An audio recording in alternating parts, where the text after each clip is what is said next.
안녕하세요. 케빈 베스만 허정욱입니다. 오늘 촬영일자 6월 12일 목요일입니다.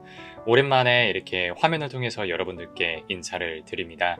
그동안 뭐 스케줄적으로 바빴던 것도 있고 해서 그냥 화면 녹화만을 통해서 영상을 드리다가 오랜만에 조금 시간이 나서 이렇게 카메라를 켜보게 됐습니다. 그새 날씨가 많이 더워졌습니다. 사실 뭐 한 2주 전, 3주 전 정도까지만 하더라도 이렇게 밤이 되면 좀 쌀쌀한 적도 있었던 것 같은데 이렇게 급격하게 더워져서 저도 이제 안 하던 운동을 좀 시작하는 그런 시기가 된 것 같습니다. 오늘은 심택에서 발행한 영구전환사채 관련된 정리 드려보려고 합니다. 어제 6월 11일 날 나온 공시고요. 이게 뭐 영구전환사채, 영구채나 전환사채 또는 그냥 뭐 일반적인 영구전환사채 자체를 전달드렸던 케이스는 좀 많은 것 같습니다. 근데 이번에 심택의 영구전환사채 같은 경우는 여느 다른 영상에서 찍어드렸던 영구전환사채 케이스보다 조금 다른 측면들이 있어서 함께 다뤄보면서 그게 영구전환사채라고 하는 그 특성, 속성과 어떤 연계를 가지고 있는지 함께 살펴보겠습니다. 화면으로 가시죠. 영구전환사채는 요즘 보면 이렇게 항상 두 가지 공시가 함께 나오는 걸로 보통 우리가 짐작을 할 수 있습니다. 이게 영구체적인 성격과 전환사채의 성격을 같이 갖고 있기 때문에 그런 건데요. 어제 전환사채권 발행결정이라고 하는 공시가 나왔고 자본으로 인정되는 채무증권 발행결정이라는 공시도 나왔습니다. 이게 두 개가 별도의 공시가 아닙니다. 같은 채권에 대해서 영구채로서 한번 공시를 한 거고 전환사채로서 한번 공시를 했다 봐주시면 될 것 같아요. 자, 그럼 이제 강론으로 들어가서 어떤 디테일들이 숨어 있는지 한번 보시죠. 항상 사채의 권면 총액 얼마를 빌리느냐 확인하라고 말씀을 드리죠. 500억 정도 발행을 합니다. 근데 이제 자금 조달의 목적 가서 확인해 보시면 이게 조금 불편하기는 합니다. 채무상환 자금으로 500억을 전부 다 배정했다는 측면에서 뒤에서도 보여드리겠지만 회사가 뭐 지금 당장 현금 사정이 여유롭지 않은 건가? 이런 생각이 좀 드는 측면이죠. 그래서 여러분들이 뭐 유상증자가 되시든 뭐 전환사채 같은 뭐 다른 굉장히 특이한 자금 조달이 되시든 자금 조달의 목적이 채무상환 자금으로 들어가 있는 경우에는 필히 그 회사 가장 최근에 재무제표를 들어가셔서 이 회사가 진짜 뭐 현금이 부족해서 이런 건가 뭐 당장의 차입금을 못 갚을 정도인가 하는 측면을 꼭 확인해 보실 필요가 있을 것 같아요. 되게 재밌는 게 표면이자율하고 만기이자율이 지금 4% 이렇게 들어와 있습니다. 일반적으로는 전환사채가 그냥 발행된다고 하면 전환권, 보통주로 전환할 수 있는 전환권을 주기 때문에 이자율은 그렇게 높지 않은 경우가 많습니다. 근데 이번 영구전환사채 같은 경우에는 영구가 들어가 있지 않습니까? 만기가 무한이라는 얘기거든요. 만기가 무한이라고 하면 이제 기간 리스크, 그 무한이라고 하는 기간 안에 회사가 디폴트가 날 수 있는 리스크는 이론적으로 높아지기 때문에 그거에 따라서 표면이자율이 좀 높게 책정되었다 보시면 되겠습니다.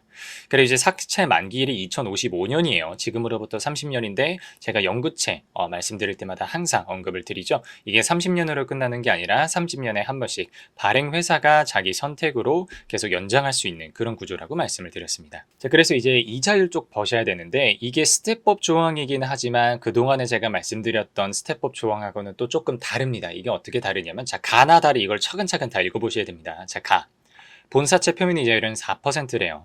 근데 5년이 되는 날부터는 본사채에 대한 위표면 이자율을 조정해서 5%포인트를 가산하겠다. 그러니까 6년 차부터는 9%로 조정하겠다는 거예요. 근데 일반적으로 어차피 영구채 자체는 5년 차 정도가 되면 상환하는 게 관행이거든요. 그래서 사실상 이제 6년 차가 되기 전에 갚으라고 하는 어떤 양쪽의 관례라고 보시면 되겠습니다.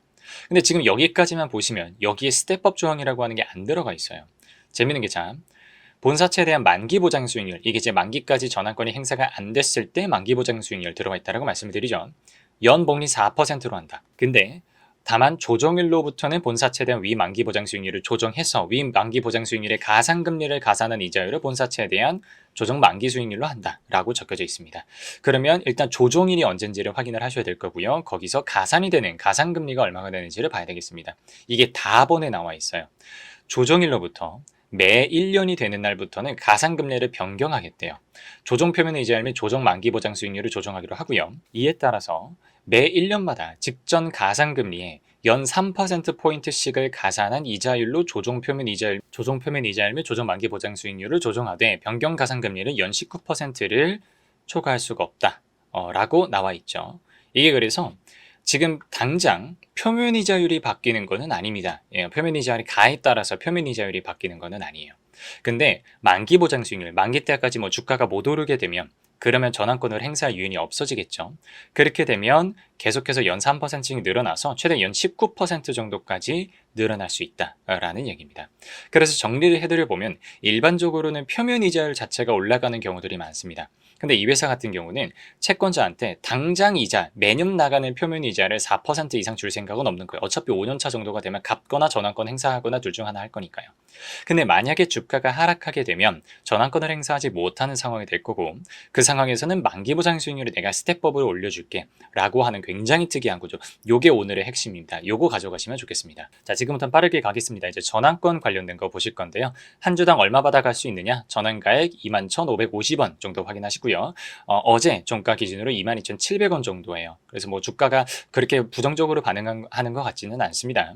그리고 전체 주식 대비해서 한 7.3%가 늘어나서요. 거꾸로 계산을 해보면 전환권이 모두 다 행사가 되게 되는 경우에는 지분가치 희석률이 한 6.8% 정도 되고요.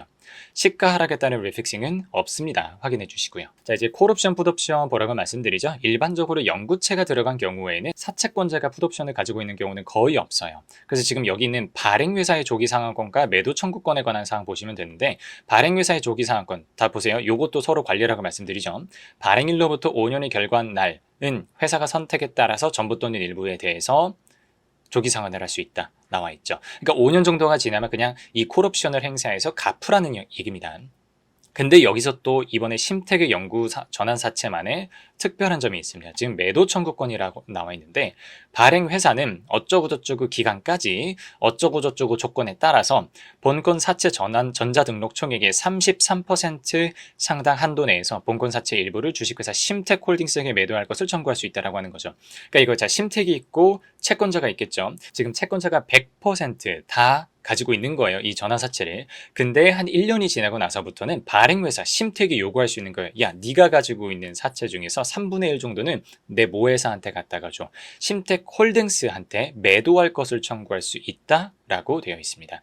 그럼 이거는 어떻게 해석할 수가 있냐면은, 첫 번째로는 일단 그 사채 금액의 3분의 1 정도는 모회사가 갚아주겠다라고 선언한 거라고도 볼 수가 있어요. 채권자가 만약에 뭐 전환권 행사가 안 되는 상황에서는 모회사가 그래도 이 채권을 대신 사가주겠다라고도 볼 수가 있고, 반대쪽으로 보면은 심택홀딩스한테 어느 정도 회사가 투자를 받는다, 모회사로부터 투자를 받는다라고 생각을 하셔도 괜찮겠습니다. 물론 여기서 굳이 억지로 꺾어가지고 나쁘게 해석을 하게 되면, 심택홀딩스는 그럼 전환 가액이 정해져 있으니까 이 주가보다 더 싸게 받아가지고 뭐 지배력을 높일 수 있는 거 아닙니까? 라고도 말씀하실 수 있을 것 같아요. 근데 그 부분도 굳이 그렇게 해석을 해보게 된다면 뭐 틀린 이야기는 아니니까 여러분들이 알아서 판단하시면 될 것 같고요. 구체적 사용 목적 보시면 이제 채무 상환 자금으로 뭐 무역금융 단기 한도 대출 이런 식으로 해서 500억 정도가 채워져 있는데, 앞에서 말씀드린 것처럼 회사가 돈이 없나? 이런 생각이 들었다는 거죠. 그래서 올해 1분기 기준으로 재무제표를 한번 가봤습니다. 자, 재무상태표를 굉장히 짧게 요약을 해왔는데요. 자산 총계 1조 4천억 중에서요, 현금이 660억밖에 없습니다. 그리고 제가 보통 금융자산 같은 거 포함하라고 말씀을 드리는데, 금융자산도 그렇게 많지 않더라고요. 그래서 다른 자산들이 뭐가 들어가 있어? 그러니까 저희 이제 강의 들으시는 분들은 아시죠? 유형자산, 재고자산, 매출채권 세 가지가 굉장히 많아요. 6천억, 1,600억, 2,600억에서 전체 자산의 상당 부분이 이 세 가지 자산, 가장 핵심적인 영업자산에 들어와 있는 회사라는 걸 알 수가 있어요. 근데 그 중에서도 재고자산하고 매출채권에 조금 표현을 치면 제가 이제 현금이 묶여있다라는 표현을 쓰는데, 묶여있는 현금이 적지 않다라고 우리가 볼 수가 있는 거죠. 그러다 보니까 회사가 성장하는 건 맞아요. 장기적으로 심택이라고 하는 회사가 뭐 괜찮은 회사기도 하고, 앞으로 IT 수요가 회복된다라고 하면 또 반사 수혜를 입어볼 수도 있는 그런 회사인데, 현금 관리 차원에서는 조금 빡빡한 그런 상황이라는 거죠. 그런 상태에서 부채 쪽으로 가서 이자를 내는 금융부채가 얼마가 있느냐 봤는데, 단기 차입금, 이미 발행해놨던 CBBW, 그리고 일반적인 회사채, 장기차임 이렇게 합해보니까 6천억 정도에 해당하는 금융부채가 들어와 있습니다. 그러니까 부채 자체가 굉장히 많아요. 그 전체 부채로 보더라도 거의 1조 정도 됐었던 걸로 제가 기억을 하고요. 그 중에서 이자를 내야 되는 금융부채가 6천억 정도가 되는 거니까 분명히 회사가 현금관리 차원에서는 부담을 느끼는 거는 맞아요. 그러니까 뭐 제가 옹호하는 건 아닙니다만, 채무상환 자금 목적으로 이번 영구 전환 사채를 발행할 만했다, 회사 입장에서는 그렇게 판단했을 법하다라고 말씀을 드리겠습니다. 그래서 최종적으로 이번 영구 전환 사채를 주주 입장에서, 여러분들의 입장에서 좋게 해석을 하셔야 되느냐 나쁘게 해석을 하셔야 되느냐를 좀 말씀을 드려볼게요. 양쪽으로 다 해석하실 수 있는 것 같아서 저는 양쪽을 다 보여드리고 다만 여러분들께 선택권을 좀 맡겨드리겠습니다. 긍정적으로 해석할 수 있는 부분은 일단 영구채를 발행을 한 것이기 때문에요, 영구채에 해당하는 금액이 자본으로 들어간다는 데 있습니다. 왜 채권인데도 불구하고 부채로 안 들어가고 자본으로 들어가느냐에 대해서는 오늘 영상에서는 조금 설명을 아낄게요. 그리고 두 번째로는 당장 이자율 부담이 그렇게 크진 않습니다. 스텝업 조항이라고 하는 게 표면 이자율에 붙어 있는 게 아니기 때문에요. 당장 표면 이자율 기준으로 내야 되는 이자는 한 4% 정도니까 제가 봤을 때는 회사 입장에서 자체적으로 창출되는 현금 흐름으로 충분히 감당 가능하지 않을까 생각을 하고요. 세 번째로는 주가 하락에 따른 리피싱이 없어서 지분 가치가 추가로 희석되거나 하는 리스크는 없다. 그리고 네 번째로는 발행한 전환사채 중에서 모 회사가 3분의 1 정도를 가져가서 전환권을 행사하든 어떻게 하든 모 회사가 상환해주고 또 반대로 말하면 모 회사가 투자를 해주는 구조이기 때문에 주주들 입장에서는 그래 홀딩스 차원에서도 충분히 회사를 잘 살려보려고 노력을 하는구나 라고 해석해 볼 수 있는 여지가 있겠습니다. 다만 부정적으로 볼 거는 뭐냐면 당연히 일단 이 목적 자체가 채무상환 목적으로 들어와 있다는 거, 이게 조금 문제고요. 두 번째로는 이제 주가가 떨어졌을 때가 문제가 됩니다. 주가가 떨어지게 되면 만기 보장 수익률이 계속해서 올라가게 됩니다. 극단적으로는 이제 19%까지 올라가게 되잖아요. 그래서 만약에 채권자가 전환권을 행사하지 않는 경우에 그 만기 이자율을 부담해야 된다라고 하면 조금 문제가 될 수는 있겠죠.